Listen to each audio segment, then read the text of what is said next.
Hello दोस्तों, कैसे हैं आप सब। आशा करती हूँ सभी अच्छे और स्वस्थ होंगे। पायल ठाकुर के इस चैनल पे आप सभी का स्वागत है। सभी को जय माता दी, हर हर महादेव। रोज की तरह मैं आप लोग के सामने बहुत ही प्यारा शिव चर्चा गीत लेकर आई हूँ, पर ये गीत बहुत ही प्यारा है। आप लोग इस गीत को पूरा सुनना, लाइक करना, कमेंट करना, और अभी तक जो लोग नए हैं और मेरे चैनल को सब्सक्राइब नहीं किए वो मेरे चैनल को सब्सक्राइब कीजिएगा और लाइक कमेंट कीजिएगा। गीत कैसा लगता है कमेंट बॉक्स में ज़रूर बताइएगा। गीत को पूरा सुनिएगा, हर हर महादेव लिखना मत भूलिएगा। तो आइए मैं अपना ये गीत शुरू करती हूँ। गंगा जमुना बालू के रेते पर शिव जी करेले खेतिया। गंगा जमुना बालू के रेते पर शिव जी करेले खेतिया। गंगा जमुना बालू के रेते पर शिव जी करेले खेतिया। सबे कोई रोपे जीरा जमाइन, सबे कोई रोपे जीरा जमाइन, शिव जी रोपेले भांगिया, शिव जी रोपेले भांगिया। गंगा जमुना बालू के रेते पर शिव जी करेले खेतिया। गंगा जमुना बालू के रेते पर शिव जी करेले खेतिया।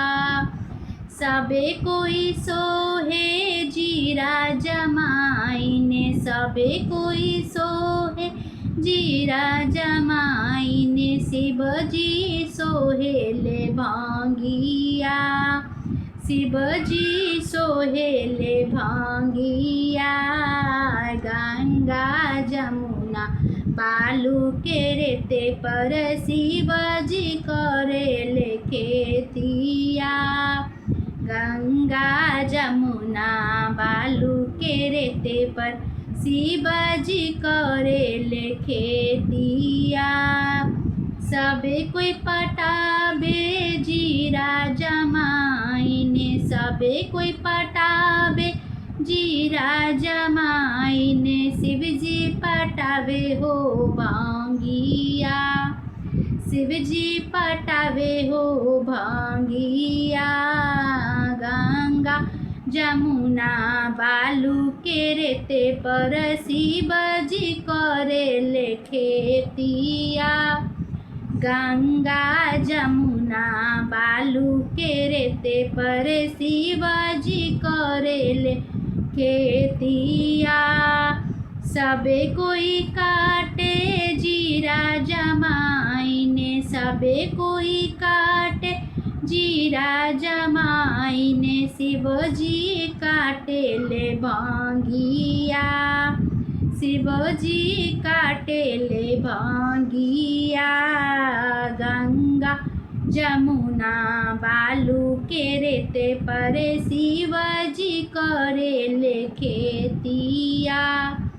गंगा जमुना बालू के रेते पर शिव जी करेले खेतिया। सबे कोई पीसे जीरा जमाइन, सबे कोई पीसे जीरा जमाइन, शिव जी पीसेले भांगिया, शिव जी पीसेले भांगिया।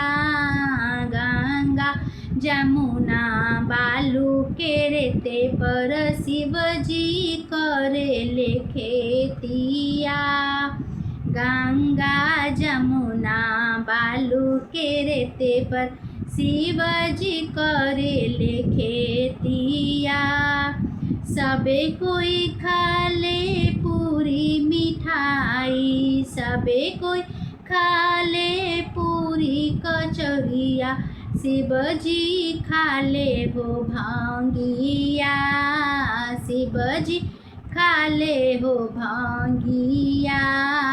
गंगा जमुना बालू के रेते पर शिव जी करेले खेतिया। गंगा जमुना बालू के रेते पर शिव जी करेले खेतिया। गंगा जमुना बालू के रेते पर शिव जी करेले खेतिया। हर हर महादेव। गीत कैसा लगा जरूर बताइएगा। धन्यवाद।